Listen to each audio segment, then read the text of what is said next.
Hello everyone, फेरि पनि आयो बल्छियाको छोटो मिठो भ्लग। हाम्रो दिदी बहिनी एनाजु हामीहरू सबैको छोटो छोटो छोटो भिडियो हालेको छु, हेरेर लाइक गर्नु होला है त साथीहरू।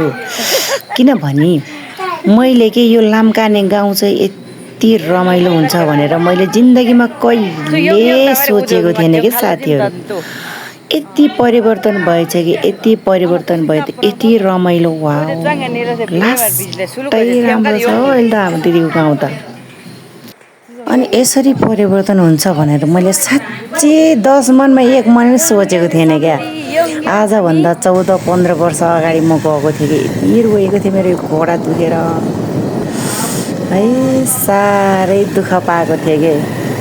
अहिले त कस्तो राम्रो, हेर्नु पुल, हेर्नु नि पुल। भेनाजु लिन आउनु भएछ कि ए मस्त। भेनाजुको बाइकमा चढेर 3 जना मोटी मोटी 2 जना राखेर बिचरा भेनाजुले साह्रै दुःख पाए। तै पनि खुसी लाग्यो दिदी भेनाको घरमा जानु पाउँदा, यसरी घुमघाम गर्न पाउँदा, दाजुभाइको घरमा नि जान पाइयो। I am very happy, miss you सबैलाई, बाई बाई।